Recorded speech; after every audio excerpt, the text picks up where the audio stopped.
There are places in the world that look like paintings before anyone ever paints them. The Costa Brava in Catalonia is one of those places.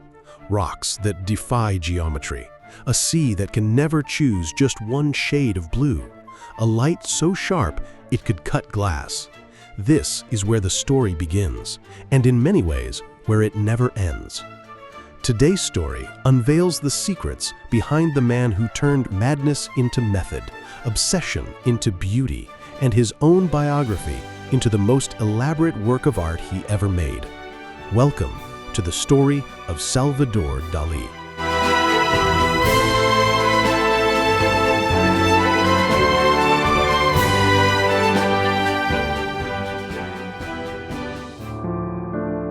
On the 11th of May, 1904, Salvador Domingo Felipe Jacinto Dalí y Domènech was born in the small Catalan town of Figueres. But the name Salvador had already been used. 3 years earlier, a child from the same family had died within months of birth. Same name, same parents, same place in the world. His mother never hid this truth from her son. Salvador would grow up knowing he was, in some way, the second edition of someone else. His father was a notary, authoritarian, anti-clerical, unpredictable. A man who believed in discipline as a form of love. His mother was the opposite. Gentle, protective, absolutely convinced her son was destined for something impossible. She was the one who bought his first box of paints. She was the one who hung his first drawings on the wall. Every summer, the family moved to Cadaqués, a small fisherman's village clinging to the rock above a cobalt sea. And it was here, among these impossible formations, this brutal light, this water so blue it looked fake, that Salvador learned what it truly means to see. Cadaqués was not a holiday, it was the visual grammar of his entire life. In 1908, his sister Ana Maria was born. Salvador would paint her 12 times. He loved her in his complicated way. And in 1916, his father enrolled him in the local drawing school. But the real education came elsewhere, from a family friend, the painter Ramon Pichot, who showed the boy reproductions of the Impressionists, Cézanne, the Fauves. Salvador devoured them like oxygen. In 1921, when Salvador was 16 years old, his mother died of cancer. He would later write, "It was the greatest blow of my life." After her death, his father married his late wife's sister. Salvador watched this woman arrive from a carriage window with an expression that revealed nothing. He had already learned that emotions, if shown unfiltered, burn out quickly. Better to keep them inside, where they become fuel. His first public exhibition was held in the family living room, organized by his father. A few guests walked past the drawings with mixed expressions. Some smiled, some looked uncomfortable. No one present could have imagined what was coming.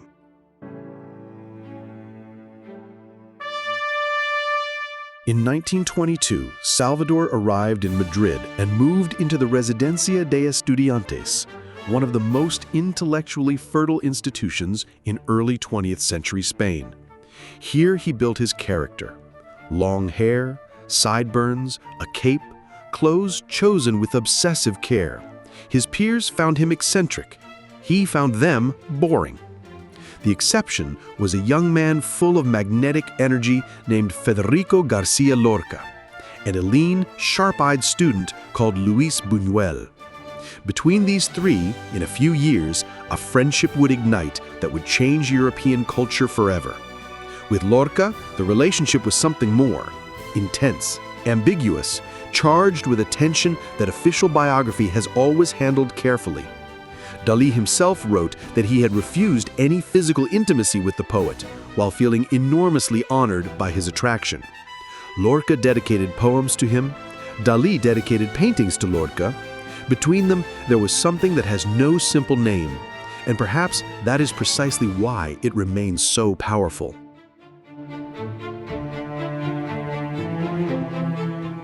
That same year, before the expulsion became final, he visited Paris for the first time. He walked fast along the boulevards, sketchbook in hand, drawing everything he saw. And then, in a studio in Montparnasse, he stood in front of Pablo Picasso. The two studied each other like two animals of the same species meeting for the first time. At the Residencia, Dalí worked with almost violent discipline. He spent Sundays at the Prado, copying Velázquez, Vermeer, Zurbarán with the precision of a craftsman who knows that true freedom requires absolute mastery. On his studio walls, classical reproductions hung alongside Cubist magazines, two entirely different worlds that he refused to choose between. In 1923, he was suspended for a year after inciting students to revolt against the faculty. In 1926, he was called for his final exam. He entered the room, looked at the committee, and declared calmly that he was unable to be judged by people inferior to him. Then he left. He was expelled. He didn't care. He had already understood that the academy was too small.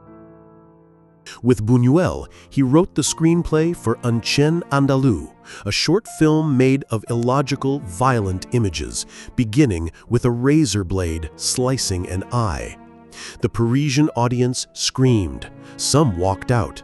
Salvador and Buñuel, backstage, exchanged a glance of pure triumph. That same year, he held his first solo exhibition in Paris, was officially welcomed into André Breton's Surrealist movement, and met Gala, Elena Ivanovna Diakonova, born in Russia, 10 years older than him, married to the poet Paul Eluard. Salvador saw her at a party and couldn't take his eyes off her. That summer in Cadaqués, something total and irreversible exploded between them. Gala was not just a love story, she was an alliance, a contract, a biological merger.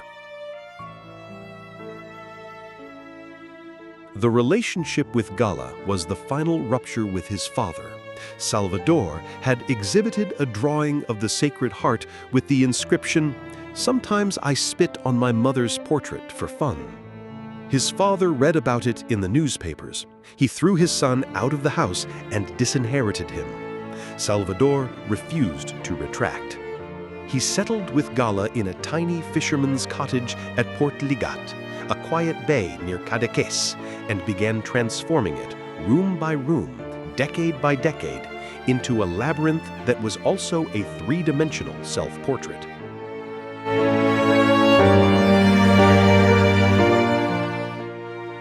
One evening in 1931, Gala had gone out. Salvador was finishing dinner alone. On the table, the camembert cheese was softening in the heat. He stared at it. Something shifted behind his eyes. He stood up, walked to the canvas on which he had already painted the landscape of Cap de Cruz, and began to add figures, soft, yielding, surrendering to gravity like living matter. The clocks did not resist time. They melted over a table, over a dry branch, over the edge of the world. When Gala returned, she stood in front of the painting in silence. Then she said, "Anyone who sees this painting will never forget it." She was right. The persistence of memory entered the collective imagination of the 20th century within a few years of its creation, and it has never left. Success arrived like a wave. In 1933, he exhibited in New York to enthusiastic response. In 1936, he appeared on the cover of Time magazine at just 32 years old. That same year, at the International Surrealist Exhibition in London, he appeared dressed in a full deep-sea diver's suit, helmet and all, leading two greyhounds on a leash. He nearly suffocated because the helmet was airtight. Someone pried it open. He laughed, the audience laughed. The moment was already history, not because it was mad, but because Dalí had understood better than anyone else that in the 20th century, the artist is also his own character, and the character is also a work of art. With his patron Edward James, he created objects that became as famous as his paintings: the lobster telephone, the Mae West Lips sofa. He designed theater sets, fashion fabrics, perfume campaigns. Breton would later call him Avida Dollars, a perfect anagram of his name, meaning he had sold out to the market. Dalí received the insult and turned it into a trophy.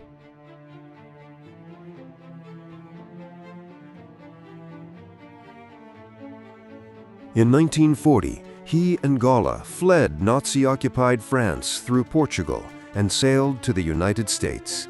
8 years in America, New York, Hollywood, California. The MoMA gave him a major retrospective. Hitchcock called him in to design the dream sequences for Spellbound, a film seen by millions. Wealthy socialites ordered his paintings like expensive furniture. Dalí let them. He knew exactly what he was doing. He was building a brand before the word existed. Then, in August 1945, the atomic bombs fell on Hiroshima and Nagasaki.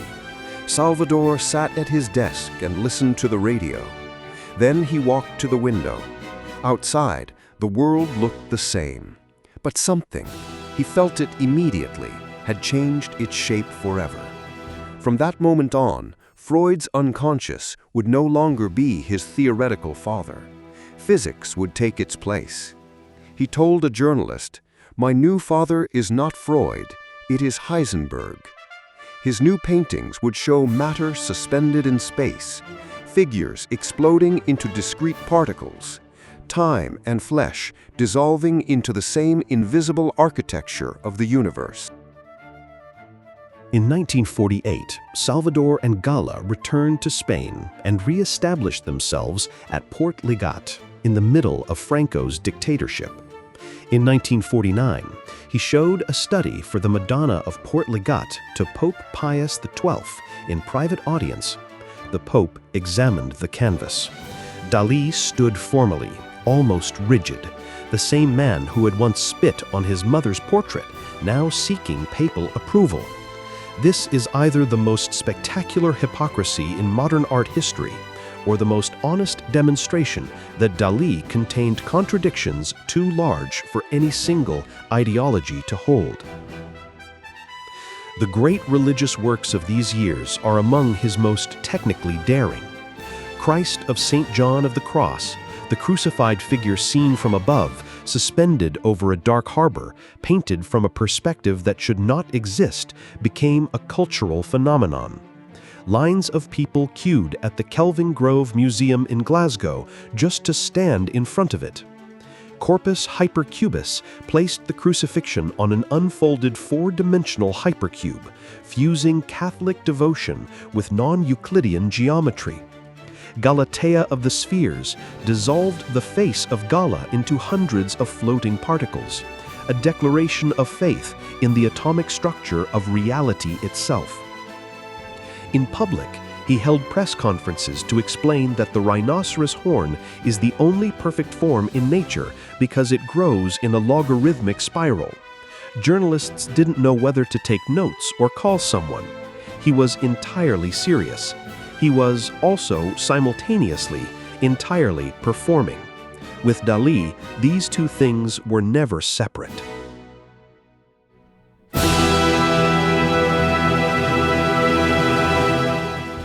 In 1960, Salvador walked into the ruins of the old municipal theater of Figueres, the same building where his first drawings had been exhibited decades earlier, now a roofless shell after the Civil War, and smiled.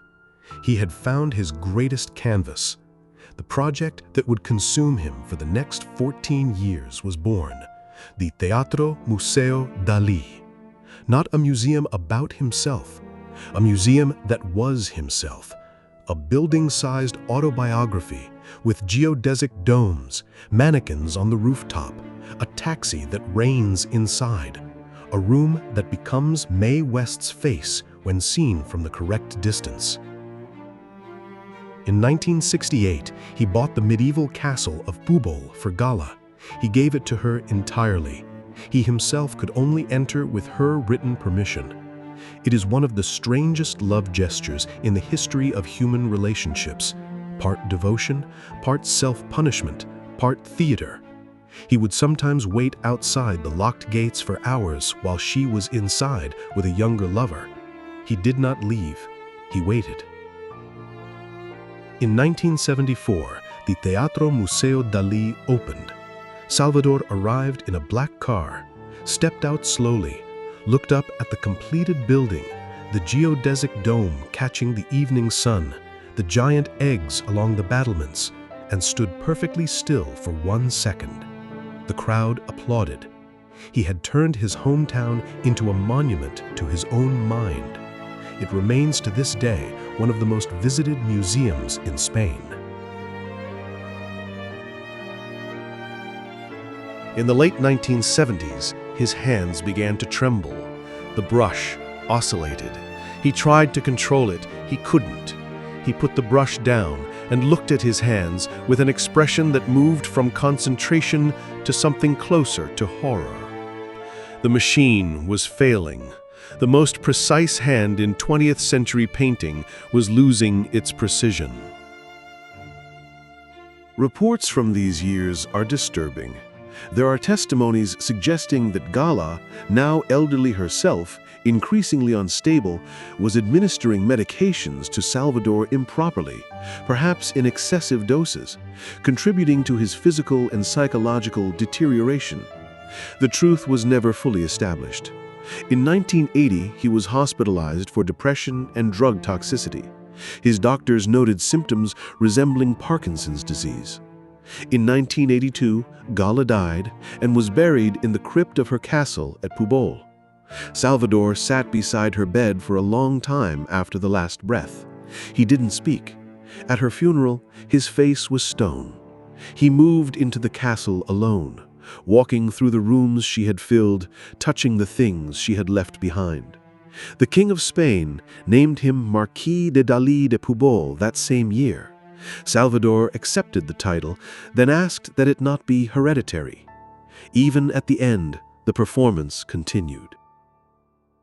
In 1983, he completed what would be his final painting, The Swallow's Tale, inspired by the mathematical catastrophe theory of René Thom, a last act of pure intellectual bravado, painted with hands that could barely hold the brush.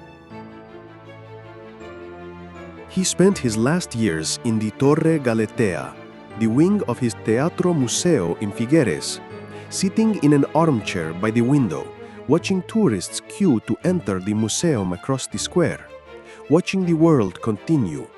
He had given it everything. Now he watched.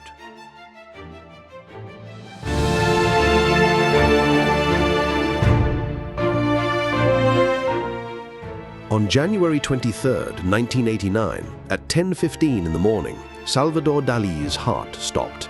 He was 84 years old. The news spread through the world's newsrooms in minutes. Television screens showed archive footage of the man with the impossible mustache, the ocelot on his shoulder, the diver's suit, the melting clocks.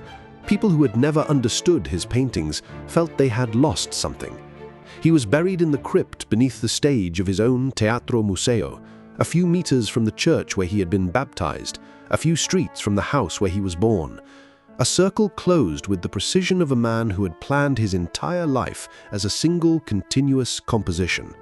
In 2017, his body was exhumed for a DNA test in a paternity lawsuit. The result was negative. The case collapsed into farce. It was, inadvertently, the most Dalinian coda imaginable. Even in death, the world could not leave him alone. And even in death, he won. Today, millions of people queue outside the Teatro Museo every year. Children stand in front of the melting clocks with the same expression of total bewilderment that Salvador must have worn the day his mother handed him that first box of paints. And on the Costa Brava, the rocks of Cap de Creus still rise from the sea at dawn, looking, as they always have, exactly like something someone painted. Or perhaps exactly like something that was always waiting to be.